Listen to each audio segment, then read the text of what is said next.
So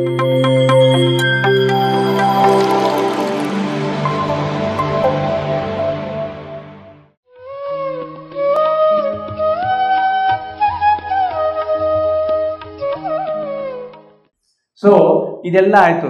ಮತ್ತು ಬರೀ ಧ್ಯಾನ ಒಂದೇ ಮಾಡಿದರೆ ನಮಗೆ ಈ ಶಕ್ತಿ ಸಿಗುತ್ತಾ? ಧ್ಯಾನ ಒಂದೇ ಅಲ್ಲ, ಎಲ್ಲ ಮಾಡಬೇಕು. ಏನು? ಊಟ ಸರಿಯಾಗಿರಬೇಕು, ಮಾಡೋ ರೀತಿ ಸರಿಯಾಗಿರಬೇಕು, ಮತ್ತು ಎಕ್ಸಸೈಸ್, ಯೋಗ, ಪ್ರಾಣಾಯಾಮ ಇವೆಲ್ಲ ನಾವು ಮಾಡಲೇಬೇಕಾಗತ್ತೆ. ಯಾಕೆ ಅಂತಂದರೆ ನಮ್ಮ ಶರೀರ ಕೊಡಬೇಕು ಅಂತಂದರೆ ಇದು ಆರೋಗ್ಯವಾಗಿರಬೇಕಲ್ಲ. ಆ ಆರೋಗ್ಯವಾಗಿರೋದಕ್ಕೆ ಏನೇನು ಅಂಶಗಳಿದ್ದಾವೆ? ನಾವು ತಗೊಳ್ಳೋ ಆಹಾರ ಚೆನ್ನಾಗಿರಬೇಕು, ಯಾವ ಟೈಮಲ್ಲಿ ತಗೊಳ್ತೀವೋ ಅದು ಚೆನ್ನಾಗಿರಬೇಕು, ಎಂಥ ಆಹಾರ ತಗೋಬೇಕು, ಎಷ್ಟು ತಗೋಬೇಕು, ಇದೆಲ್ಲ ಗೊತ್ತಿರಬೇಕು. ಅವಾಗೆ ನಮಗೆ ಧ್ಯಾನಕ್ಕೆ ಕೂಡೋಕ್ಕೆ ಶರೀರ ಸಹಕಾರ. ಓಕೆ. ಮತ್ತು ಈ ಧ್ಯಾನಕ್ಕೆ ಕೂಡುವಾಗ ಈ ಶರೀರ ಸಹಕಾರ ಕೊಡಬೇಕು. ಅದಕ್ಕೆ ಒಂದು ಉದಾಹರಣೆ ಹೇಳ್ತೀನಿ. ಈಗ ನಾವು ಊಟಕ್ಕೆ ಕೂತಿದ್ದೀವಿ, ತಟ್ಟೆ ಇಟ್ಕೊಂಡು ಇಲ್ಲ ಎಲೆ ಹಾಕ್ಕೊಂಡು ಕೂತಿದ್ದೀವಿ. ಧ್ಯಾನ ಅಂಬೋದು ಅನ್ನ ಇಲ್ಲ ಚಪಾತಿ ಇದ್ದಂಗೆ. ನಾರ್ತ್ನವ್ರಿಗೆ ಚಪಾತಿನೇ ಊಟ ಇದ್ದಂಗೆ, ನಮಗೆ ಅನ್ನ ಊಟ ಇದ್ದಂಗೆ. ಮತ್ತು ಅನ್ನ ಒಂದೇ ತಿನ್ನೋಕ್ಕಾಗತ್ತಾ? ಆ ಬಗಲಿಗೆ ಸಾಂಬಾರು ಇರಬೇಕು, ಪಲ್ಯ ಇರಬೇಕು, ಎಲ್ಲ ಇರಬೇಕಲ್ಲ. ಇವೆಲ್ಲನೇ ನಮ್ಮ ಪ್ರಾಣಾಯಾಮ, ಎಕ್ಸಸೈಸಸ್ಸು, ಊಟ ಮಾಡೋ ರೀತಿ ಇವೆಲ್ಲ. ಸೊ ಆ ರೀತಿಯಾಗಿ ನಮಗೆ ಇವೆಲ್ಲ ಚೆನ್ನಾಗಿರಬೇಕು ಅಂತಂದರೆ ಎಲ್ಲದರಲ್ಲಿ ನಾವು ಇರಬೇಕು. ಈಗ ಸ್ಕೂಲ್ ಸಬ್ಜೆಕ್ಟ್ಸು, ಹೈಸ್ಕೂಲ್ ಓದ್ತಾ ಇದ್ದಾನೆ, ಮೇಯ್ನ್ ಏನು? ಅವನು ನಾನು ಇಂಜಿನಿಯರ್ ಆಗಬೇಕು ಅಂತ ನೋಡ್ತಾನೆ. ಇಂಜಿನಿಯರ್ ಆಗಬೇಕು ಅಂತಂದರೆ ಏನು? ಮ್ಯಾಥಮೆಟಿಕ್ಸ್ನಲ್ಲಿ ಪರ್ಫೆಕ್ಟಾಗಿರಬೇಕು. ಆದರೆ ಮ್ಯಾಥಮೆಟಿಕ್ಸ್ ಒಂದೇ ನನಗೆ ಹೇಳ್ಕೊಡಿ ಅಂತಂದರೆ ಸ್ಕೂಲ್ನಲ್ಲಿ ಆಗುತ್ತಾ? ಎಲ್ಲ ಇರ್ತವೆ. ಏನು? ಮ್ಯಾಥಮೆಟಿಕ್ಸ್ ಇರ್ತವೆ, ಸೋಷಿಯಲ್ ಇರುತ್ತೆ, ಸೈನ್ಸ್ ಇರುತ್ತೆ, ಇಂಗ್ಲೀಷ್ ಇರುತ್ತೆ, ಫಿಸಿಕ್ಸ್ ಇರುತ್ತೆ. ಇದೆಲ್ಲ ಇದ್ರೇ ಅವನು ಪಾಸ್ ಆಗೋದು. ಅದೇ ರೀತಿ ನಮ್ಮ ಧ್ಯಾನಕ್ಕೆ ಇವೆಲ್ಲ ಕೂಡ ಸಹಕಾರ ಕೊಟ್ಟರೆ ಏನು? ಪ್ರಾಣಾಯಾಮ ಮಾಡೋದಾಗಲಿ, ಇದು ಯಾವುದು ಊಟ ಸರಿಯಾಗಿ ಮಾಡೋದು, ಊಟದ ರೀತಿ, ಮತ್ತು ಎಂಥ ಊಟ ತಗೋಬೇಕು. ಗುರುಗಳು ಹೇಳ್ತಾರೆ ಏನು? ಕಾಮನ್ ಸೆನ್ಸ್ ಅಂತಂದರೆ ಊಟ ಯಾವ ರೀತಿ ಮಾಡಬೇಕು, ಎಷ್ಟು ತಗೋಬೇಕು, ಶುಭಾಹಾರ, ಮಿತಾಹಾರ, ನಿರಾಹಾರ, ಈ ಮೂರು ಹೇಳ್ತಾರೆ. ಶುಭಾಹಾರ ಅಂತಂದರೆ ನಾವು ತಿನ್ನೋ ಪ್ರತಿ ಪದಾರ್ಥ ಶುಭಾಹಾರನ ಇಲ್ಲ. ಜಂಕ್ ಫುಡ್ ಈಸ್ ನಾಟ್ ಶುಭಾಹಾರ. ನಾನ್ ವೆಜ್ ಅಸಲು ಆಹಾರನೇ ಅಲ್ವ. ನಾವು ಹೇಳ್ತೀವಿ ಮಾಂಸಾಹಾರ ಅಂತೇಳಿ, ಮಾಂಸ ಅಂತೇ ಹೇಳಬೇಕು, ಆಹಾರ ಅಂತ ಹೇಳಬಾರ್ದು. Because it is not A food. ಅದು ಕ್ರೂರ ಮುಗಿಗಳು ತಿನ್ನೋದು ಆ ಮಾಂಸಾಹಾರ, ನಾವಲ್ಲ. ನಮಗೆ ಎಷ್ಟು ತಿನ್ನಬೇಕು, ಯಾವುದು ತಿನ್ನಬೇಕು ಎಂಬುದು ನಮಗೆ ಪ್ರಜ್ಞೆ ಕೊಟ್ಟಿದ್ದಾನೆ ಭಗವಂತ. ಆದರೆ ಅದನ್ನು ಬಿಟ್ಟು ನಾವು ಏನೇನೋ ಮಾಡೋಕ್ಕೆ ಹೋಗ್ತಿದ್ವಿ, ಅದರಿಂದ ನಮಗೆ ಅನಾರೋಗ್ಯ ಬರ್ತಾ ಇದೆ. ಇದ್ರ ಬಗ್ಗೆ ಲಾಸ್ಟ್ ಕ್ಲಾಸ್ನಲ್ಲಿ ಆ ಹುಡುಗ ಚರಣ್ ಹೇಳುವಾಗ ನಿಮಗೆಲ್ಲ ಹೇಳಿದ್ದೆ. ಅಂದರೆ ಒಂದು 4 ಪಾಯಿಂಟ್ಸ್ ಹೇಳಿದ್ದೆ ನೋಡಿ. ನಮ್ಮ ಆಹಾರ ಯಾವುದು, ಯಾವ ರೀತಿ ತಿನ್ನಬೇಕು, ಎಷ್ಟು ತಿನ್ನಬೇಕು, ಎದಕ್ಕಿದು ಫಿಕ್ಸ್ ಮಾಡಿದಾರ. ನಮ್ಮ ಶರೀರ ಭಗವಂತ ಬಿಲ್ಟಪ್ ಮಾಡಿದ್ದು ಒಂದು ಸಪ್ರೇಟಾಗಿ. ನಮಗೆ ಕೋರೆ ಹಲ್ಲಿಲ್ಲ, ನಾಲಿಗೆ ಸಪ್ರೇಟು ನಮ್ಮದು, ನಮ್ಮ ಕರಳು ಸಪ್ರೇಟು. ಇದೆಲ್ಲ ಇದ್ದ ಮೇಲೆ ಆ ಕ್ರೂರ ಮೃಗಗಳು ತಿನ್ನೋ ಆಹಾರ ನಾವು ತಿನ್ನೋಕೆ ಹೋದರೆ ಅದು ಹೆಂಗಾಗುತ್ತೆ? ಸೊ ಅದು ತಪ್ಪು. ಮತ್ತು ಮಿತಾಹಾರ ಬಿಟ್ಬಿಟ್ಟು ನಾವೇನು ಮಾಡ್ತಾಯಿದ್ವಿ? ಎಷ್ಟಂದರೆ ಅಷ್ಟು. ಯಾಕೆ? ನಾವು ನಾಲಿಗೆನೂ ಫಾಲೋ ಆಗ್ತಾಯಿದ್ದೀವಿ, ನಾಲಿಗೆ ಅಲ್ಲ, ನಮ್ಮ ಹೊಟ್ಟೆನೂ ಫಾಲೋ ಆಗಬೇಕು.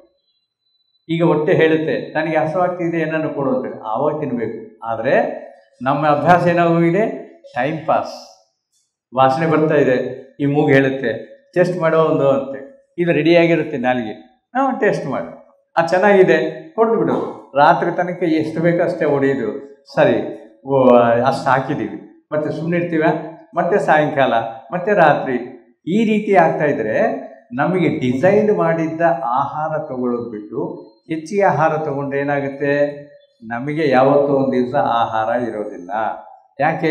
ನಿಮಗೆ ಡಿಸೈನ್ ಮಾಡಿಕೊಟ್ಟಿದ್ದಾನ ಇಷ್ಟು ತನ್ನೋ ಆಹಾರ ಅಂಥೇಳಿ. ನಿಮ್ಮ 100 ವರ್ಷ ಜೀವನದಲ್ಲಿ ಎಷ್ಟು ಆಹಾರ ಅಂತೇಳಿ ಪ್ರತಿಯೊಂದು ಪದಾರ್ಥವನ್ನು ಭಗವಂತ ಡಿಸೈನ್ ಮಾಡಿಕೊಟ್ಟಿದ್ದಾನೆ. ನಮಗೆ ಆಯುಷ್ ಎಂಬುದು ಇಷ್ಟು ಇಯರ್ಸ್ ಅಂತಲ್ಲ, ಇಷ್ಟು ಶ್ವಾಸ ಅಂತ ಕೊಟ್ಟಿದ್ದಾನೆ. ಆಹಾರ ಕೂಡ ಇಷ್ಟು ಟನ್ನು. ಇವನು ಈ ವಯಸ್ಸಿನಾಗಿದ್ದಾಗ ಇಷ್ಟು ತಿನ್ಬೋದು, ಈ ವಯಸ್ಸಿನಾಗ ಇಷ್ಟು ತಿನ್ಬೋದು ಅಂಥೇಳಿ ಇಷ್ಟು ಟನ್ನುಗಳು ಅಂತ ಕೊಡ್ತಾನೆ. ಅದೇ ರೀತಿ ಜಲ ಕೂಡ, ನೀರು ಕೂಡ ನಮಗೆ ಮೆಷರ್ಮೆಂಟ್ ಹಾಕಿ ಕೊಟ್ಟಿದ್ದಾನೆ. ಇವನಿಗೆ ಸ್ನಾನಕ್ಕೆ 20 ಲೀಟರ್ ಬೇಕು, ಮೊಸರು ತೊಳ್ಕೊಳ್ಳೋಕ್ಕೆ 20 ಲೀಟರ್ ಬೇಕು, ಬಟ್ಟೆ ಒಗೆಯಲಿಕ್ಕೆ 20 ಲೀಟರ್ ಬೇಕು. ಆ ರೀತಿಯಲ್ಲಿ ಒಂದು ದಿವಸಕ್ಕೆ ಎಷ್ಟು ಬೇಕಾಗುತ್ತೋ ಅಷ್ಟು ಡಿಸೈನ್ ಮಾಡಿ ನಮಗೆ ಕೊಟ್ಟಿದ್ದಾನೆ. ಅಗ್ನಿ ಕೂಡ ಅಷ್ಟೇ. ಅದೇ ರೀತಿ ಶ್ವಾಸ ಏನು, ಯಾವ ರೀತಿಯಲ್ಲಿ ಮೆಷರ್ ಮಾಡಿದವನು? ನಾರ್ಮಲ್ ಮನುಷ್ಯ ಆರೋಗ್ಯವಂತವಾಗಿರುವವನು 1 ನಿಮಿಷಕ್ಕೆ 15 ಶ್ವಾಸ ತಗೊಳ್ತಾನೆ. ಅಂದರೆ ಒಂದು ದಿವಸಕ್ಕೆ ಎಷ್ಟಾಯಿತು? 21,600. ಒಂದು ವರ್ಷಕ್ಕೆ ಮಲ್ಟಿಪ್ಲೈಡ್ ಬೈ 365 ದಿವಸ, ಮಲ್ಟಿಪ್ಲೈಡ್ ಬೈ 100 ಇಯರ್ಸ್ಗೆ ನಮ್ಮದು ಡಿಪಾಸಿಟ್ ಆಯಿತು. ಅದೇ ರೀತಿಯಲ್ಲಿ ತಗೊಂಡ್ರೆ ನೀನು 100 ವರ್ಷ ಆರೋಗ್ಯವಂತನಾಗಿ ಬಾಳ್ಬೋದು. ಬಟ್ ಆ ರೀತಿ ಇದೆಯಾ ನಮ್ಮದು? ಸಿಟ್ಟು ಬಂದಾಗ 20-25 ಆಗುತ್ತೆ, ಟೆನ್ಷನ್ ಇದ್ದಾಗ 25-30 ಆಗುತ್ತೆ. ಮತ್ತು ನಮ್ಮ ಡಿಪಾಸಿಟ್ ಕಡಿಮೆ ಆಯ್ತಲ್ಲ. ಅದೇ ರೀತಿ ನಮ್ಮ ನಾಡಿ ಮಂಡಲ ಸೃಷ್ಟಿ ಮಾಡಿದ್ದು 15 ಶ್ವಾಸಕ್ಕಾಗಿ. ಮತ್ತು ಒಂದು 1/2 ಇಂಚು ಪೈಪ್ ಐತೆ, ಅದಕ್ಕೆ 1/2 ಇಂಚು ಪೈಪ್ನಲ್ಲಿ ನಾರ್ಮಲ್ ಆಗಿ ಹೋಗ್ತಾಯಿದೆ ನೀರು. ಒಂದು 3/4 ಇಂಚು ಪೈಪ್ ಜಾಯಿನ್ ಮಾಡಿದರೆ ಭಾಳ ಫಾಸ್ಟ್ ಆಗುತ್ತೆ. 1 ಇಂಚ್ ಜಾಯಿನ್ ಮಾಡಿದರೆ ಇನ್ನೂ ಫಾಸ್ಟ್ ಆಗುತ್ತೆ. 2 ಇಂಚ್ ಜಾಯಿನ್ ಮಾಡಿದರೆ ಬ್ಲಾಸ್ಟ್ ಆಗ್ಬೋದು, ಬ್ಲಾಕ್ ಆಗ್ಬೋದು. ಅದೇ ರೀತಿ ನಮ್ಮ ನಾಡಿ ಮಂಡಲ ಕೂಡ ಯಾವಾಗ 15 ಶ್ವಾಸಕ್ಕೆ ನೀವು ಡಿಸೈನ್ ಮಾಡಿದ್ದೀರೋ 15 ಶ್ವಾಸ ಹೋಗ್ತಾ ಇದ್ದರೆ ಚೆನ್ನಾಗಿರುತ್ತೆ. ಆದರೆ 20-25ಕ್ಕೆ ಫಾಸ್ಟ್ ಆಗುತ್ತೆ, BP ಬೆಳೆಯುತ್ತೆ. 25-30ಕ್ಕೆ ಬ್ಲಾಸ್ಟ್ ಆಗ್ಬೋದು, ಬ್ಲ್ಯಾಕ್ ಆಗ್ಬೋದು. ಸೊ ಆ ಹಾರ್ಟ್ ಅಟ್ಯಾಕು ಇಂಥವೆಲ್ಲ ಎದಕ್ಕೆ ಬರ್ತಿದ್ದಾವ? ನಾವು ಹೆಚ್ಚಿಗೆ ಟೆನ್ಷನಲ್ಲಿ, BP-ನಲ್ಲಿ ಇರಬೇಕಾಗುತ್ತೆ. ಯಾರನ್ನು ಸಿಟ್ಟು ಮಾಡ್ತಾರೆ ಹೇಳ್ತಾ ಇರ್ತಾರೆ ನೋಡಿ, ಯಾಕೆ ಅಷ್ಟು ಸಿಟ್ಟು ಮಾಡ್ತೀಯಾ, BP ಬರುತ್ತೋ ಅಂತೇಳಿ ನಾವು ಕೇಳ್ತೀವಲ್ಲ. ಸೊ ಆ ರೀತಿಯಲ್ಲಿ ನಾವು ನಾರ್ಮಲ್ಲಾಗಿ ನಾವು ತಗೊಂಡ್ರೆ ಶ್ವಾಸ 100 ವರ್ಷ ಯಾವುದು ಅನಾರೋಗ್ಯ ಇಲ್ಲದ್ರೆ ನಾವು ಮಾಡ್ಬೋದು. ನಮ್ಮ ಧ್ಯಾನದಲ್ಲಿ ಏನಾಗ್ತಾ ಇದೆ? ಧ್ಯಾನದಲ್ಲಿ ನಾವು ನೋಡಿ ಯಾರನ್ನ ಜಸ್ಟ್ ಪ್ರಯತ್ನಿಸಿ 5-10 ದ್ವಾಸೆ ಆಗುತ್ತೆ. ಅಂದರೆ ನಮ್ಮ ಡಿಪಾಸಿಟ್ ಬೆಳೀತು, ನಮ್ಮ ಬ್ಲಾಕ್ಸ್ ಕ್ಲಿಯರ್ ಆಗ್ತಾ ಇದೆ. ಅದಕ್ಕಾಗಿ ಧ್ಯಾನ ಮಾಡಿದರೆ ನಮಗೆ ಬ್ಲಾಕ್ಸ್ ಇರೋವೆಲ್ಲ ಕ್ಲಿಯರ್ ಆಗ್ತಾವ, ನಮ್ಮ ಡಿಪಾಸಿಟ್ ಬೆಳೆಯುತ್ತೆ. ಇನ್ನೂ ಅದಕ್ಕೆ ಉದಾಹರಣೆ, ಒಂದು ನಾಯಿ ಯಾವ ರೀತಿ ಶ್ವಾಸ ತಗೊಳ್ಳುತ್ತೆ? ಯಾವಾಗಲೂ ಹಂಗಂತ. ಅದರದ್ದು ಎಷ್ಟು ಲೈಫ್ ಸ್ಪ್ಯಾನು? 20 ವರ್ಷ. ಅದೇ ಆಮೆ ತಗೊಂಡ್ರೆ ಟಾರ್ಟೈಸ್, ಯಾವಾಗ ಶ್ವಾಸ ಬೇಕೋ ಆವಾಗ ಮುಂಡಿ ತಗೊಂಡು ಹೊರಗೆ ಬಂದು ಶ್ವಾಸ ತಗೊಂಡು ಮತ್ತೆ ಒಳಗೆ ತಗೊಳುತ್ತೆ. ಅಂದರೆ 1 ನಿಮಿಷಕ್ಕೆ 4 ಶ್ವಾಸ ತಗೊಳ್ಳುತ್ತೆ. ಅದರದ್ದೇನು ಲೈಫ್ ಸ್ಪ್ಯಾನು? 300-400 ವರ್ಷ ಬಾಳುತ್ತೆ. ಅದೇ ರೀತಿ ನಾವು ಶ್ವಾಸ ಉಳಿಸ್ಕೊಂಡ್ರೆ ಹೆಚ್ಚಿಗೆ ದಿವಸ ನಾವು ಬಾಳ್ಬೋದು, ಆರೋಗ್ಯವಂತನಾಗಿ ಇರ್ಬೋದು.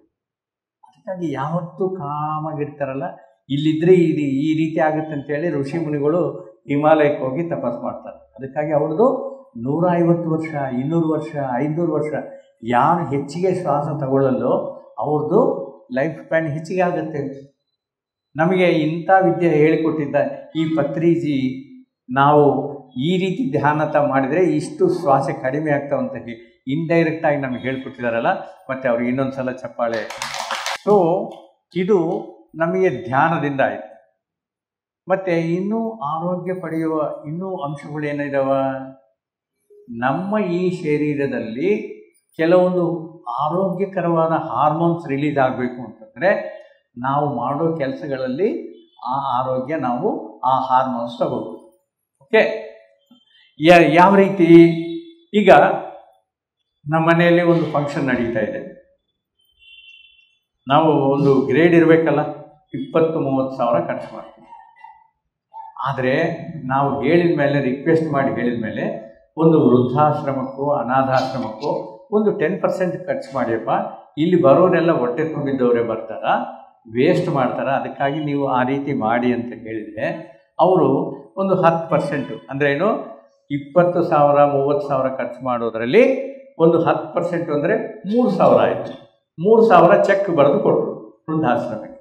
ಆಯಿತು, ನಾನು ಚೆಕ್ ಬರೆದು ಕೊಟ್ಟೇನು ರೇ ಶ್ರೀನಿವಾಸ್ 3,000 ಅಂತೇಳಿ ನಾವು ಹೇಳ್ಕೊತೀವಿ, ಅಷ್ಟೇ ನಮಗೆ ಸಿಗೋದು. ಅದೇ ನೀವು ಅಷ್ಟು ಬೇಡ, 1,500 ಒಂದು ಕ್ಯಾಟ್ರಿಂಗ್ ಹೇಳಿ ಒಂದು ಒಳ್ಳೆ ಆಹಾರ ಕಳಿಸಿ. ಅವ್ರು ತಿನ್ನುವಾಗ ಎಷ್ಟು ಖುಷಿ ಪಡ್ತಾರೆ. ಯಾವ ಪುಣ್ಯಾತ್ಮ ಕಳಿಸಿದಾನೋ, ನಮಗೆ ಇಲ್ಲಿ ತಿಳಿ ಸಾರು ಮಜ್ಜಿಗೆ ಬಿಟ್ಟರೆ ಇನ್ನೇನು ಇದ್ದಿಲ್ಲ, ಒಳ್ಳೆಯ ಆಹಾರ ಪಾಯಸ ಮತ್ತು ಬಿಸಿಬೇಳೆಬಾತು ಇಂಥವೆಲ್ಲ ಕೊಡಿಸಿದಾರೆ ಅಂಥೇಳಿ ನಮ್ಮನ್ನು ನೆನೆಸ್ತಾರೆ. With that we get some hormones release ಆಗುತ್ತೆ. ಅದೇ ನೀವು ಮನೆಯಲ್ಲಿ ನೀವೇ ತಯಾರು ಮಾಡಿ, 1,000 ರೂಪಾಯಿ ಇದೆ, ಎಷ್ಟು ಬೇಡ, 3,000 ರೂಪಾಯಿ ಕೂಡ, 1,000 ರೂಪಾಯಿ ತಯಾರು ಮಾಡಿ ಒಂದು ಪಾಯಸ, ಒಂದು ಏನೋ ಐಟಮ್, 2 ಐಟಮ್ ತಗೊಂಡೋಗಿ ನೀವೇ ಹಂಚಿ ಅವರಿಗೆ. ಅವರು ತಿನ್ನುವಾಗ ನಿಮ್ಮ ಕಣ್ಣು ನೋಡಿದರೆ ಅದು ಏನೋ ಅನುಭವ ಆಗುತ್ತೆ. ಆ ಅನುಭವದಿಂದ ನಮ್ಮ ಒಳಗಡೆ ಒಳ್ಳೆ ಹಾರ್ಮೋನ್ಸ್ ರಿಲೀಸ್ ಆಗ್ತವೆ. ಆ ಹಾರ್ಮೋನ್ಸು ನಮ್ಮಲ್ಲಿರೋ ಅನಾರೋಗ್ಯವನ್ನು ಕ್ಲೀನ್ ಮಾಡುತ್ತೆ. ಮತ್ತು ಮಾಡ್ಬೋದಾ ಇಂಥದ್ದು ಕೆಲಸ? ನಾವು ಎಷ್ಟು ಚೆನ್ನಾಗಿರುತ್ತೆ. ಯಾಕೆ ವಿಸಿಟ್ ಮಾಡಬಾರ್ದು? ಯಾವಾಗ ಒಂದು ಸಲ ಅಲ್ವಾ ನಮ್ಮಲ್ಲಿ ಫಂಕ್ಷನ್ ನಡೆಯೋದು, ಪ್ರತಿ ತಿಂಗಳೇನು ನಡೆಯೋದಿಲ್ವಲ್ಲ, ಯಾವತ್ತೋ 6 ತಿಂಗಳಿಗೂ 1 ವರ್ಷಕ್ಕೂ ನಾವು ಆ ರೀತಿ ಮಾಡ್ಕೊಂಡು ಹೋಗಿ ಹಂಚಿದರೆ ಎಷ್ಟು ಚೆನ್ನಾಗಿರುತ್ತೆ. ಸೊ ಈ ರೀತಿ ಮಾಡ್ಕೋಬೇಕು. ಒಂದು. ಇನ್ನೊಂದು, ಮನೆಗೆ ಬರೋದೇ ಮಕ್ಕಳನ್ನು, ಏನೋ ಯಾವ ಬಂದು ಸ್ಕೂಲಿಂದ ಎಷ್ಟು ಮಾರ್ಕ್ಸ್ ಬಂದವ, ಇದೇ ಕಳ್ತಾರೆ. ಅದು ಬಿಟ್ಬಿಟ್ಟು ಚಿನ್ನ ಎಂಜಾಯ್ ಮಾಡಿದ್ಯಾ, ಸ್ಕೂಲ್ಗೆ ಹೋಗಿ ಆಟ ಆಡಿದೀಯಾ, ಹೋಗು ಚೆಸ್ ತೊಗೊಂಬೋವು, ವೈಕುಂಠ ಬಳಿ ತೊಗೊಂಡ್ಬೋವು, ಆಡೋಣ ಅಂತೇಳಿ ಅವನಿಗೆ ಎಷ್ಟು ಖುಷಿ ಆಗುತ್ತೆ. ಆ ಖುಷಿಯಲ್ಲಿ ಅವನ ಹಗ್ಗು ಮಾಡಿಕೊಂಡ್ರೆ ಅಲ್ಲಿ ನಮ್ಮ ಹಾರ್ಮೋನ್ಸ್ ರಿಲೀಸ್ ಆಗ್ತವೆ. ಅದರಿಂದ ಅನಾರೋಗ್ಯ ಕ್ಲೀನ್ ಆಗುತ್ತೆ. ಸೊ ಇಂಥವೆಲ್ಲ ನಾವು ಚಿಕ್ಕ ಚಿಕ್ಕವೇ ವಿಷಯಗಳು ನಾವೆಲ್ಲ ಮರ್ತೋಗಿದ್ದೀವಿ. ಅದೇ ಹಳೆ ಕಾಲದಲ್ಲಿ ಈ TV ಮೊಬೈಲ್ ಯಾವಾಗಿಲ್ವೋ ಆವಾಗ ಮನೆಗೆ ಹೋಗೋದೇ ಮಕ್ಕಳು ಕೂಡ ಆಡೋದು, ಹೆಂಡತಿ ಕೂಡ ಮಾತಾಡೋದು, ಇದೆಲ್ಲ ಚೆನ್ನಾಗಿರ್ತಿತ್ತು. ಇದು ಬಂದ ಮೇಲೆ ಯಾರ ಲೋಕ ಅವ್ರದ್ದು? ಅವ್ನು ಮೊಬೈಲ್ ನೋಡ್ಕೊಂತ ಇರ್ತಾನೆ, ಈ ಅಮ್ಮ TV ನೋಡ್ಕೊಂತಿರ್ತಾಳೆ. ಬಂದಿದ್ದಾರಾ? ಏನು ರೀ, ಏನನ್ನ ಒಂದು ಕಾಫಿ ಕೊಡ್ತೀನಿ, ಇನ್ನು ಬರೋದೇ ನಿಮಗೆ ಸ್ಟಾರ್ಟ್ ಆಯಿತಾ? ಈ ರೀತಿ ಸ್ಟಾರ್ಟ್ ಆಗಿದೆ ನಮ್ಮ ಜೀವನ.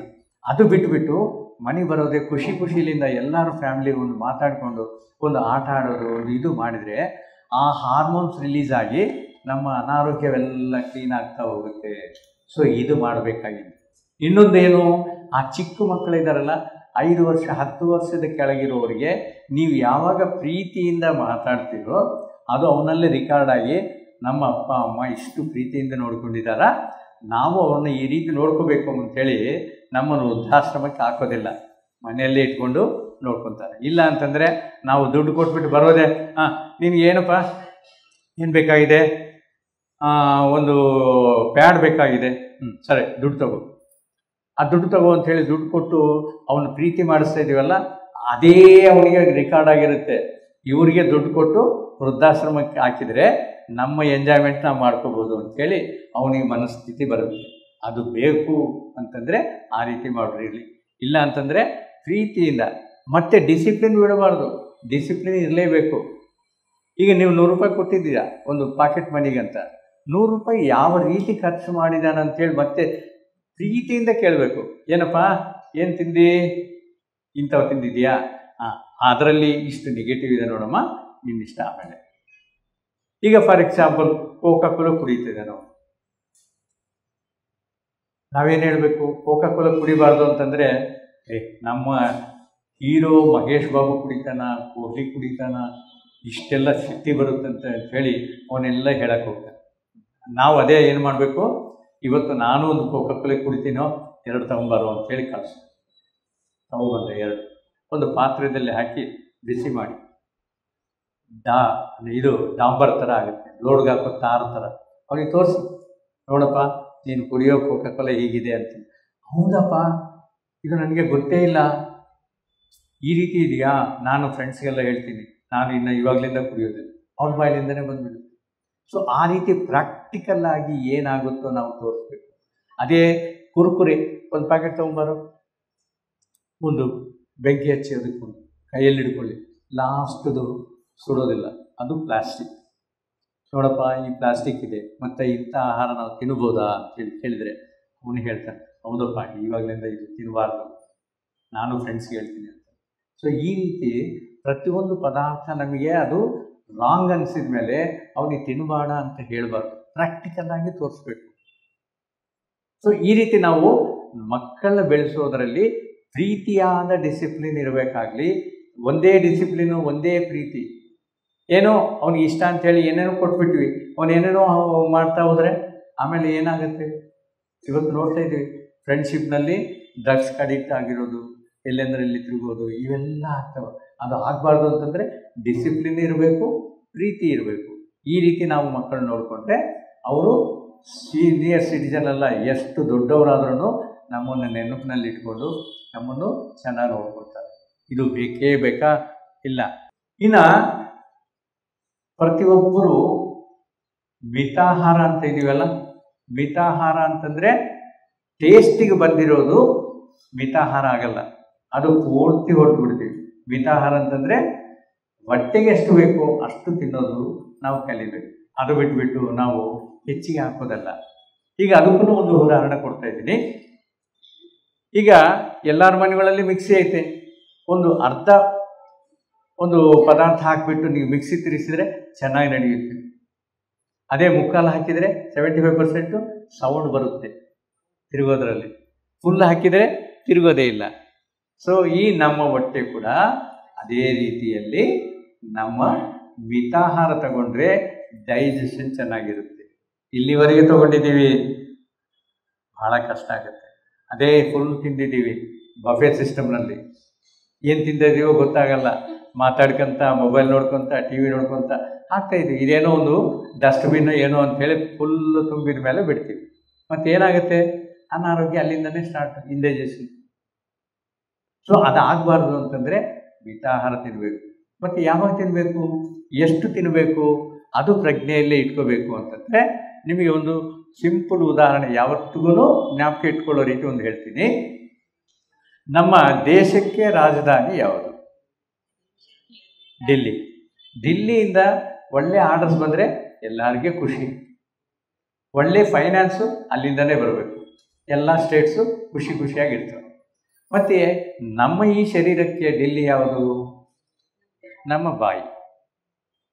ಇಲ್ಲಿಂದ ಒಳ್ಳೆ ಮಾತು ಬಂದರೆ ನಮ್ಮ ಜೊತೆ ಇರ್ತೀರಿ ನೀವು, ಇಲ್ಲ ಅಂದರೆ ಒದ್ದು ಹೋಗ್ಬಿಡ್ತೀವಿ. ಅದೇ ರೀತಿಯಲ್ಲಿ ನಾವು ಈ ತಗೊಳ್ಳೋ ಆಹಾರ ಚೆನ್ನಾಗಿತ್ತು ಅಂತಂದರೆ, ಈ ಬಾಯಿಲಿಂದ ತಗೊಳ್ಳೋ ಆಹಾರ ಚೆನ್ನಾಗಿತ್ತು ಅಂತಂದರೆ ಈ ಮಧ್ಯಪ್ರದೇಶ ಚೆನ್ನಾಗಿರುತ್ತೆ. ಈ ಮಧ್ಯಪ್ರದೇಶ ಚೆನ್ನಾಗಿತ್ತು ಅಂತಂದರೆ ಕಾಶ್ಮೀರದಿಂದ ಕನ್ಯಾಕುಮಾರಿವರೆಗೂ ಆರೋಗ್ಯವೇ ಆರೋಗ್ಯ, ಹೌದಾ ಇಲ್ಲ? ಮತ್ತು ಇದಕ್ಕೇನು ಬೇಕೋ ಅದು ಕೊಡೋದು ಬಿಟ್ಟು ನಾವು ಇದ್ರ ಮಾತು ಕೇಳಿದರೆ ಇದು ಬೇಜಾರಾಗುತ್ತೆ. ಮಧ್ಯಪ್ರದೇಶ ಬೇಜಾರಾಯಿತು ಅಂತಂದರೆ ಕಾಶ್ಮೀರದಿಂದ ಕನ್ಯಾಕುಮಾರಿ ಏನೋ ಅನಾರೋಗ್ಯ ನಮಗೆ ಸಿಗ್ತಾನೆ ಇರುತ್ತೆ. ಸೊ ಅದು ಬೇಡ ಅಂತಂದರೆ ಇದ್ರ ಮಾತು ಕೇಳಿ, ಇದ್ರ ಮಾತು ಕೇಳಬೇಕು. ಇದಕ್ಕೇನು ಬೇಕು? ಎಲ್ಲ ಸ್ಪೈಸಿ ಆ್ಯಂಡ್ ಸ್ವೀಟ್. ಇದಕ್ಕೇನು ಬೇಕು? 6 ರುಚಿಗಳು ಬೇಕು. ಯಾವಾಗ ಮಾಡ್ತೀವಿ ನಾವು 6 ರುಚಿಗಳು? ಉಗಾದಿ ಹಬ್ಬಕ್ಕೆ ಎಲ್ಲ ಇರ್ತವೆ. ಕಹಿ ಇರುತ್ತೆ, ಹುಳಿ ಇರುತ್ತೆ, ಒಗರು ಇರುತ್ತೆ, ಸ್ವೀಟ್ ಇರುತ್ತೆ, ಖಾರ ಇರುತ್ತೆ, ಉಪ್ಪಿರುತ್ತೆ, ಎಲ್ಲ ಇರ್ತವೆ. ಸೊ ಆ ರೀತಿಯ ಆಹಾರ ನಾವು ಅಟ್ಲೀಸ್ಟ್ ಮಂತ್ಲಿ ಒನ್ಸ್ ಇದನ್ನು ಫೀಡ್ ಮಾಡಿದರೆ ಇದು ಭಾಳ ಹ್ಯಾಪಿ. ಅದು ಮಾಡ್ತಾ ಇಲ್ಲ ನಾವು, ಇದ್ರ ಮಾತು ಕೇಳ್ತಾ ಇದ್ದೀವಿ. ಈಗ ಇನ್ನು ಅನಾರೋಗ್ಯ ಎಲ್ಲಿಂದ ಸ್ಟಾರ್ಟ್ ಆಗುತ್ತೆ? ನಾವು ಫಸ್ಟ್ ಕ್ಲಾಸ್ ಊಟ ಮಾಡಿದ್ದೀವಿ, ಹೊರಗೆ ಬಂದೀವಿ, ಮೆಣಸಿನ್ಕಾಯಿ ಬಜ್ಜಿ ಹಾಕ್ತಾಯಿದ್ದಾರೆ, ವಾಸನೆ ಬಂತು, ಇದು ಹೇಳುತ್ತೆ ಒಂದು ಟೇಸ್ಟ್ ಮಾಡಿ ಅಂತ. ಇದು ಡೈಜೆಷನ್ ಆಗ್ತಾ ಇದೆ. ಅದರಲ್ಲಿ ಫ್ರೆಶ್ ಪದಾರ್ಥ ನೀವು ಹಾಕಿದರೆ ಏನಾಗುತ್ತೆ? ಒಂದು ಗ್ಯಾಸ್ ಪ್ರೊಡ್ಯೂಸ್ ಆಗುತ್ತೆ. ಆ ಗ್ಯಾಸು ನಿಮಗೆ ತಟ್ಕೊಳ್ಳೋ ಶಕ್ತಿ, ಟಾಲರೆನ್ಸ್ ಪವರ್ ಇರೋ ತನಕ ಏನೂ ಮಾಡಲ್ಲ. ಆದರೆ ಎಲ್ಲೋ ಒಂದು ಕಡೆ ಚುಚ್ಕೊಂಡು ಹೋಗಿ ಡಿಪಾಸಿಟ್ ಆಗ್ತಾ ಇರುತ್ತೆ. ಯಾವಾಗ ನಿಮಗೆ ತಾಳ್ಮೆ ಶಕ್ತಿ, ಟಾಲರೆನ್ಸ್ ಪವರ್ ಕಡಿಮೆ ಆಗುತ್ತೋ ಅದೆಲ್ಲ ಹೊರಗೆ ಬಂದು ನಿಮಗೆ ಅನಾರೋಗ್ಯ ಸ್ಟಾರ್ಟ್. ಡಾಕ್ಟರ್ ಹತ್ರ ಹೋಗ್ತೀವಿ, ಅವ್ನಿಗೇನು ಗೊತ್ತಾಗುತ್ತೆ? ಒಳಗಿರೋದು ಏನೋ ಎಂಡೋಸ್ಕೋಪ್ ಅಂತ ನಾವೆಲ್ಲ, ದಟ್ ಈಸ್ ಆಲ್ ಏನು ಇಲ್ಲ, ಅದು ಅವ್ರಿಗೆ ಗೊತ್ತೇ ಆಗೋದಿಲ್ಲ. ಅದೇ ನೀವು ಹಳೇ ಡಾಕ್ಟರ್ಗಳು ನೋಡಿದ್ರೆ, ಅಂದರೆ ಏನೋ ಒಂದು 50 years ಬ್ಯಾಕ್ ನಾವು ಹಾಸ್ಪಿಟ್ಲಿಗೆ ಹೋದರೆ ಒಬ್ಬರು ಜೆಂಟ್ಸ್ ಡಾಕ್ಟರು, ಒಬ್ಬರು ಲೇಡೀಸ್ ಡಾಕ್ಟರ್ ಇರ್ತಾರೆ. ಹೋಗೋದೇ ಅವರು ಆ ರಿಪೋರ್ಟ್ ಈ ರಿಪೋರ್ಟ್ ಕೇಳೋದಿಲ್ಲ. ಉಗುರು ನೋಡೋದು, ನಾಲಿಗೆ ನೋಡಿ ಅಂತ ಹೇಳೋದು, ಕಣ್ಣು ನೋಡೋದು, ನಾಡಿ ನೋಡೋದು, ನಿನ್ನೆ ಏನು ತಿಂದಿದ್ದೀಯಪ್ಪ, ಎಷ್ಟು ಮೋಷನ್ ಆಗಿದೆ, ಇದು ಕೇಳಿದ ಮೇಲೆ ಅಲ್ಲಿ ಹಾಸ್ಪಿಟ್ಲಲ್ಲಿ ಒಂದು 4-5 ಬಾಟ್ಲ್ ಇರ್ತಾಯಿತ್ತು. ಒಂದು ಕೆಂಪು ಕಲರು, ಒಂದು ಗ್ರೀನು, ಒಂದು ಯೆಲ್ಲೋ. ಬಾಟ್ಲ್ ತಂದಿದ್ದೀಯಾ?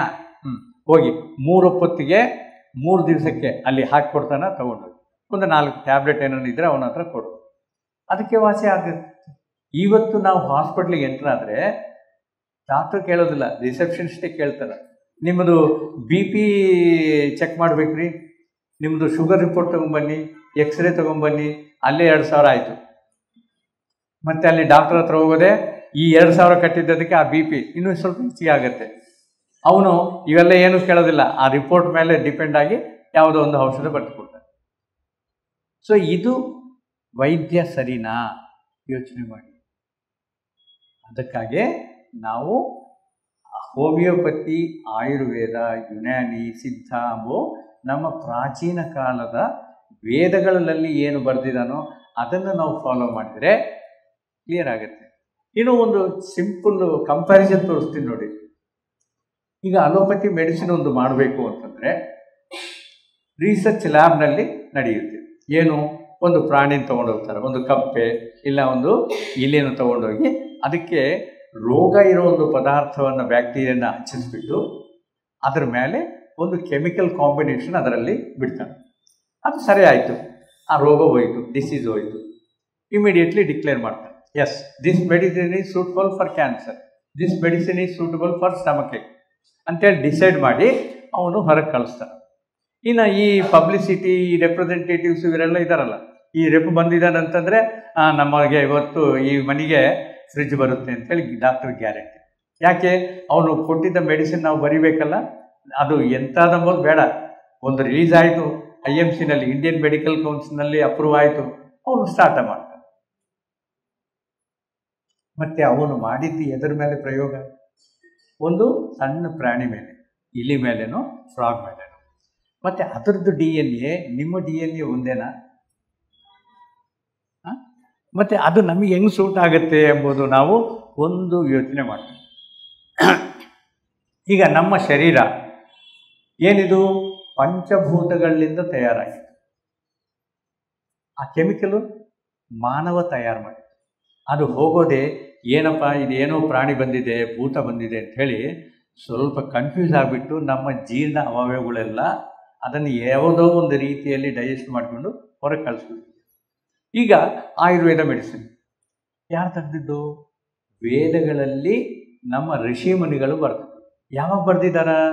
ಶಿಷ್ಯರನ್ನಿಟ್ಕೊಂಡು ಆ ಋಷಿ ಒಂದು ರೋಗವನ್ನು ತಾನೇ ತಂದುಕೊಂಡು, ನೆಗಡಿ ಬರಬೇಕಂದ್ರೆ ಏನು ಮಾಡಬೇಕು ಅವನು ಮಾಡಿ, ಆ ನೆಗಡಿ ತಗೊಂಡು ಮತ್ತೆ ಒಂದು ಟ್ಯಾಬ್ಲೆಟ್ ಇಂಥ ತಯಾರು ಮಾಡಿದ್ದೀನಿ, ಇಂಥ ಅಶ್ವಗಂಧ ಪ್ಲಸ್ ತುಳಸಿ ಇದೆಲ್ಲ ಹಾಕಿ ನಾನು ತಯಾರು ಮಾಡಿದ್ದೀನಿ, ಇದು ತಗೊಳ್ತೀನಿ, ಏನಾದರೂ ಒಂದು ಅಪಾಯಕರವಾಗಿ ತೋರಿಸಿದರೆ ಈ ಮೆಡಿಸಿನ್ ನ್ಯೂಟ್ರಲ್ ಆಗೋದಕ್ಕೆ ಅಂಥೇಳಿ ಶಿಷ್ಯನಿಗೆ ಹೇಳಿ ಅವನು ತಗೊಳ್ತಿದ್ದ. ಅದು ಸಕ್ಸಸ್ ಆಯಿತು?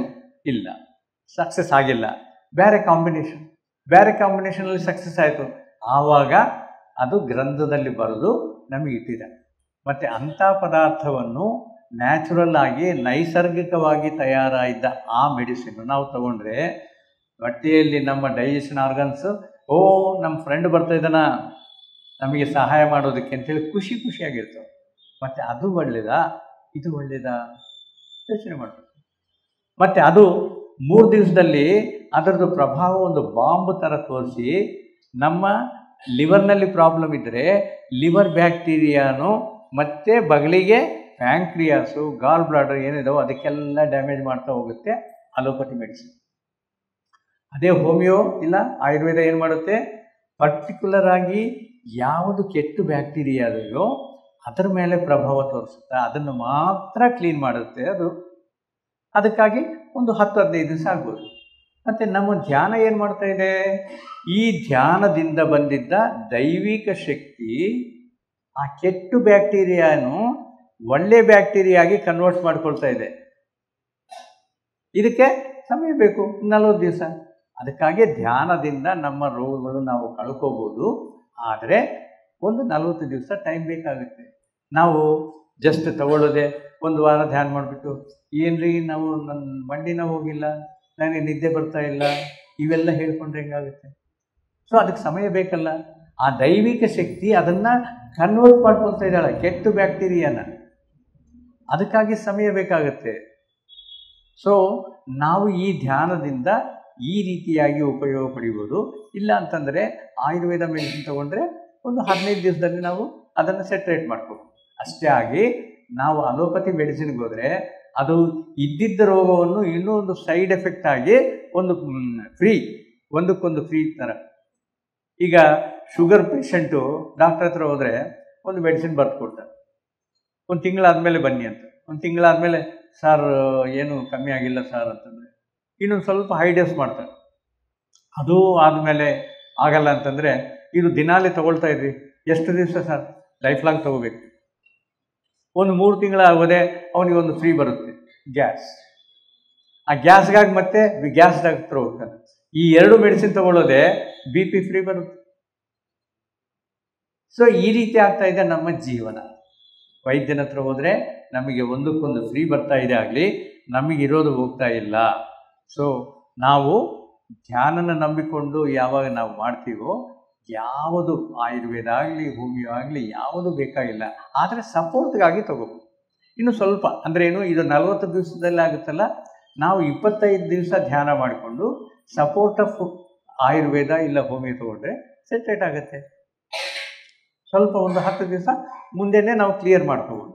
ಆದರೂ ನಾವು ಕೆಲವರು ಇರ್ತಾರೆ, ಧ್ಯಾನದಿಂದನೇ ವಾಸಿ ಮಾಡ್ಕೊಂಡು. ಎಸ್, ಯಾವಾಗ ನಾವು ಮೈಂಡ್ ನಾವು ಇದು ಮಾಡ್ತೀವೋ, ಫೀಡ್ ಮಾಡ್ತೀವೋ, ಧ್ಯಾನದಿಂದ ಆಗಬೇಕು ಅಂತೇಳಿ ಧ್ಯಾನದಿಂದನೇ ಆಗುತ್ತೆ. ಅದಕ್ಕೆ ಉದಾಹರಣೆ ನಮ್ಮ ನಾಗರಾಜ್ ಸರ್ ಇದ್ದಾರೆ. ಸ್ಟಿಕ್ ಹಿಡ್ಕೊಂಡು ಬರ್ತಾಯಿದ್ರು, ಸ್ಟಿಕ್ ಹೋಯಿತು, ಮಾಮೂಲು ನಡೆಯೋದಾಯಿತು, ಮೆಟ್ಲತ್ತೋದಾಯಿತು, ಟ್ರೆಕ್ಕಿಂಗ್ ಆಯಿತು. ಇದೆಲ್ಲ ಹೇಗೆ ಬಂತು? ಎನರ್ಜಿ, ಶಕ್ತಿ, ಬಿಕಾಸ್ ಆಫ್ ದೇ ನಂಬಿಕೊಂಡಿದ್ದಾರೆ. ಈ ಧ್ಯಾನವನ್ನು ನಂಬಿಕೊಂಡು ಬೆಳಿಗ್ಗೆ 3 ಗಂಟೆಗೆ ಎದ್ದು ಧ್ಯಾನ ಮಾಡ್ತಾರೆ. ಮತ್ತು ಆ ರೀತಿ ನಾವು ಮಾಡಿದ್ರೆ ಯಾಕಾಗೋದಿಲ್ಲ? ಖಂಡಿತ ಆಗತ್ತೆ. ಸೊ ನಾವು ತಗೊಳ್ಳೋ ಪದಾರ್ಥವನ್ನು ಯಾವ ರೀತಿ ತಗೋಬೇಕು, ಯಾವುದು ತಗೋಬಾರದು ಎಂಬುದು ನಮಗೆ ಪ್ರಜ್ಞೆ ಇದ್ದರೆ ನಮಗೆ ಈ ರೋಗಗಳೆಂಬುದೇ ಬರೋದಿಲ್ಲ. ಇನ್ನು ನಾವು ಏನು ಅಂದ್ಕೊತಾ ಇದ್ದೀವಿ, ಧ್ಯಾನಕ್ಕೆ ಬಂದರೆ ನಮಗೆ ಮಂಡಿ ನೋವು ಹೋಗುತ್ತೆ, ಸೊಂಟ ನೋವು ಹೋಗುತ್ತೆ, ತಲೆನೋವು ಹೋಗುತ್ತೆ ಅಂತ ಹೇಳ್ತಾರೆ.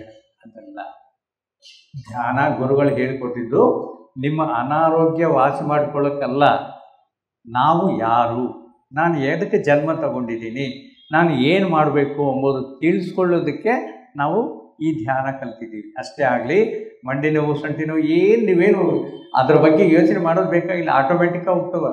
ನಾವು ಧ್ಯಾನ ಮಾಡಿದ್ದ ಆ ಶಕ್ತಿಯಲ್ಲಿ 5%ಲಿಂದನೇ ಇವೆಲ್ಲ ಹೋಗ್ತವೆ. ಉಳಿಕಿದ್ದ ಶಕ್ತಿ ನಾವು ಯಾವಾಗ ಕಾನ್ಸಂಟ್ರೇಟ್ ಮಾಡ್ತೀವೋ, ಈ ಜನ್ಮದಲ್ಲಿ ನಾವು ಏನು ಮಾಡಬೇಕು, ಎದಕ್ಕಾಗಿ ಬಂದಿದ್ದೀವಿ ಅಂಬೋದು ತಿಳ್ಕೊಂಡ್ರೆ ಖಂಡಿತ ಆರೋಗ್ಯವಂತವಾಗಿ ನಾವು ಜೀವನ ಮಾಡ್ಬೋದು, ಇನ್ನೊಬ್ಬರಿಗೆ ಹೇಳ್ಬೋದು. ಇನ್ನು ಇಂಥದ್ದೆಲ್ಲ ಒಂದು ಸಂಸ್ಥೆ ನಡಿಬೇಕು ಅಂತಂದರೆ ಮತ್ತೆ ಅದಕ್ಕೆ ಮೂಲ ಏನು? ಲಕ್ಷ್ಮೀ ತಾಯಿ. ಆ ಲಕ್ಷ್ಮೀ ತಾಯಿ ಎಲ್ಲರ ಹತ್ರನೂ ಇದೆ. ನಮ್ಮ ಅನುಭವ ಏನು? ನಾವು ಸಂಪಾದಿಸೋದು ನಮಗೋಸ್ಕರ ಅಲ್ಲ, ನಮ್ಮ ಮಕ್ಕಳಿಗೋಸ್ಕರ, ಮೊಮ್ಮಕ್ಕಳಿಗೋಸ್ಕರ ಅಂಥೇಳಿ 8 ಜನರೇಷನ್ಸ್ಗೆ ಬೇಕಾಗಿದ್ದು ನಾವು ಕೂಡಿಟ್ಟು ಹೋಗಬೇಕು. ಅದ ತಪ್ಪು ಅಂತ ಗುರುಗಳು ಹೇಳ್ತಾರೆ. ಯಾಕೆ?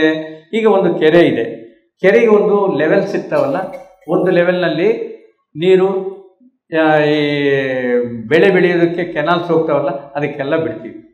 ಈಗ ಫುಲ್ ಆಯಿತು, ಹೆಚ್ಚಿಗೆ ನೀರು ಬಿಡ್ಬೋದು. ಅದಕ್ಕನ್ನು ಹೆಚ್ಚಿಗಾದರೆ ಸಣ್ಣ ಹೋಗ್ತವೆ. ಮತ್ತೇನು ಮಾಡಬೇಕು? ಹೆಚ್ಚಿಗೆ ನೀರು ಬಳಸೋದ್ರಿಂದ ಅದು ಸದ್ವಿನಿಯೋಗ ಆಗುತ್ತೆ, ಇಲ್ಲ ಅಂತಂದರೆ ಆ ವೇಸ್ಟ್ ಆಗ್ತವೆ ನೀರು. ಅದೇ ರೀತಿ ನಮ್ಮ ಸಂಪಾದನೆ ಕೂಡ ಹೆಚ್ಚಿಗೆ ಆದಮೇಲೆ ಯಾವ ಕಾರ್ಯಕ್ಕೆ ಬಳಸಬೇಕು, ಇದು ಎಂಥದಕ್ಕೆ ನಾವು ಉಪಯೋಗಿಸಿದರೆ ಎಲ್ಲರೂ ಚೆನ್ನಾಗಿರ್ತಾರೆಂಬೋ ಪ್ರಜ್ಞೆಯಿಂದ ನಾವು ಖರ್ಚು ಮಾಡಿದರೆ ಅದು ಸದ್ವಿನಿಯೋಗ ಆಗುತ್ತೆ. ಇಲ್ಲ ಅಂತಂದರೆ ಯಾವುದೋ ಒಂದು ರೋಗ ರೂಪದಲ್ಲೂ. ಯಾಕೆ? ಬಿಕಾಸ್ ಸರ್ಪ್ಲಸ್ ಆದಮೇಲೆ ಏನು ಮಾಡ್ತೀವಿ? ಇವತ್ತು ನಾರ್ಮಲ್ ಬೆಡ್ ಹಾಕಿರೋದು ಡನ್ಲಪ್ ಬೆಡ್ಗೆ ಹೋಗ್ತೀವಿ, ನಾರ್ಮಲ್ ಆಗಿ ಫ್ಯಾನ್ ಇದ್ದವರು AC ಗೆ ಹೋಗ್ತೀವಿ. AC-ಲಿಂದ ಈ ಡನ್ಲಪ್ ಬೆಡ್ಲಿಂದ ಏನಾಗುತ್ತೆ? ಸುಖ ಸಿಗ್ಬೋದು, ಆದರೆ ಆರೋಗ್ಯ ಕೆಡುತ್ತೆ. ಈಗ ನಮಗೆ ಒಂದು 3 ಪದಗಳಿದಾವೆ ನೋಡಿ: ಸುಖ, ಸಂತೋಷ, ಆನಂದ, ಬ್ರಹ್ಮಾನಂದ. ಸುಖ ಅಂದ್ರೇನು? ಲಕ್ಸುರಿಯಸ್ ಆಗಿ ಜೀವನ ಮಾಡೋದು ಒಂದು ಸುಖ, ಅದರಿಂದ ಕಂಫರ್ಟ್ ಸಿಗುತ್ತೆ. ಆದರೆ ಅನಾರೋಗ್ಯ ಅಲ್ಲೇ ಸ್ಟಾರ್ಟ್ ಆಗುತ್ತೆ. ಸ್ಟ್ಯಾಂಡಿಂಗ್ ಕಿಚನ್ ಐತೆ, ಅಷ್ಟು ಮುಂಚೆ ನಮ್ಮ ತಾಯಂದರು ಕೆಳಗೆ ಕೂತ್ಕೊಂಡು ಅಡುಗೆ ಮಾಡ್ತಾಯಿದ್ರು. ಯಾವ ಮಂಡಿ ನೋವು ಇರ್ತಾ ಇದ್ದಿಲ್ಲ, ಸೊಂಟೆ ನೋವು ಇರ್ತಾ ಇತ್ತು. ಇವತ್ತು ಕಸ ಬಳಸೋದಕ್ಕೆ ಕೂಡ ನಮಗೆ ಒಂದು ಮಿಷಿನು, ಇಲ್ಲಾಂದರೆ ಕೆಲಸ ಮಾಡೋದು. ಅದರಲ್ಲಿಂದನೇ ನಮಗೆ ಈ ಸೊಂಟೆ ನೋವು ಬರ್ತದೆ. ಮತ್ತು ಈ ಕಂಫರ್ಟ್ ಜಾಸ್ತಿ ಆದರೆ ಇವೆಲ್ಲ ಬರ್ತದೆ. ಇನ್ನು ಸುಖ ಆಯಿತು, ಸಂತೋಷ. ಮಗ ಫಸ್ಟ್ ಕ್ಲಾಸ್ ಆಗಿ ರ್ಯಾಂಕ್ ತಗೊಂಡು ಬರ್ತಿಲ್ಲ, ಸಂತೋಷ ಇರುತ್ತೆ. ಮನೆಯಲ್ಲಿ ಮಗಳಿಗೆ ಒಂದು ಅಲೈನ್ಸ್ ಫಿಕ್ಸ್ ಆಗಿದೆ, ಸಂತೋಷ. ಎಷ್ಟು ಇರುತ್ತೆ? ಆ 1 ವರ್ಷ ಅಷ್ಟು ಆ ಕ್ಷಣ ಇರುತ್ತೆ. ಅದೇ ಆನಂದ ನಾವು ಧ್ಯಾನ ಮಾಡಿದಾಗ ಅಪಾರವಾದ ಆನಂದ ಎಷ್ಟು ನಾವು ಕಂಪೇರ್ ಮಾಡಿದ್ರೂ ಹಾಗೆ. ಇನ್ನು ಬ್ರಹ್ಮಾನಂದ ತುರಿಯಾವಸ್ಥೆ ಅಂದರೆ ಏನು? ನಮಗೆ 3 ಅವಸ್ಥೆ ಇದೆ ನೋಡಿ.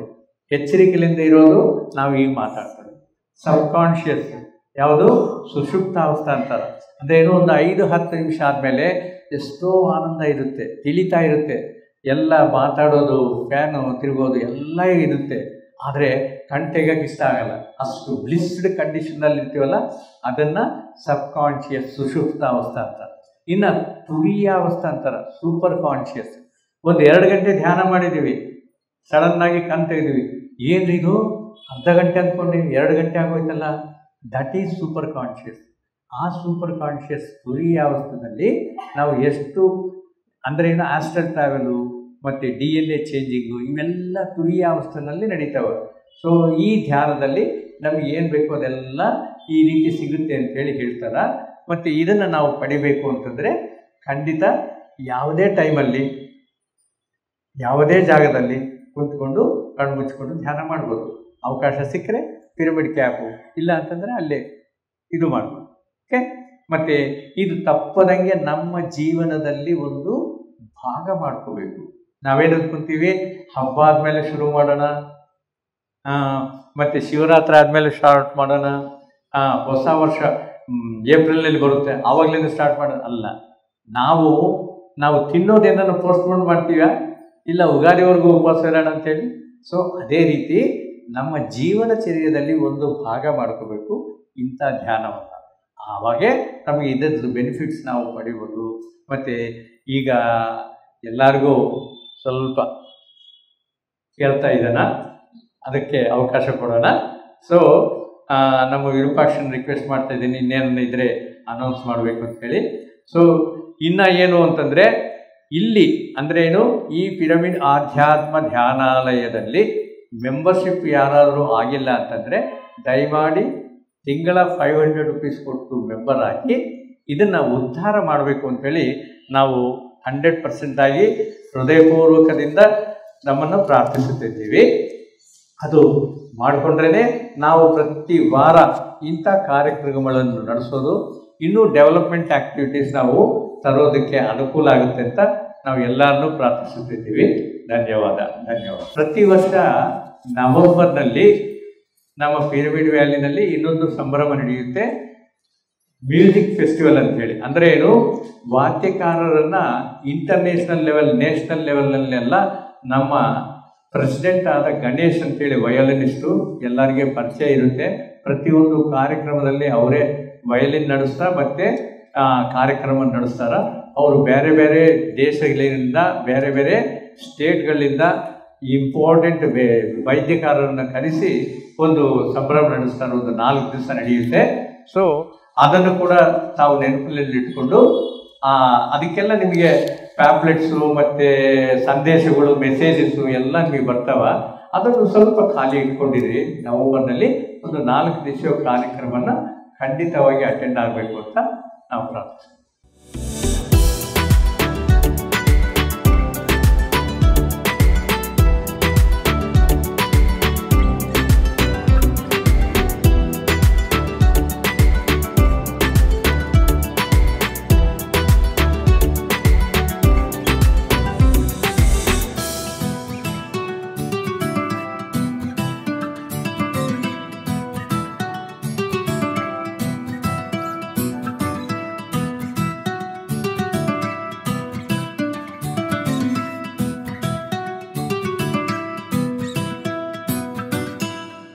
PMC ಕನ್ನಡ ಚಾನೆಲ್ ಅನ್ನು ಲೈಕ್ ಮಾಡಿ, ಶೇರ್ ಮಾಡಿ, ಸಬ್ಸ್ಕ್ರೈಬ್ ಮಾಡಿ ಮತ್ತು ಮಾಡಿಸಿ.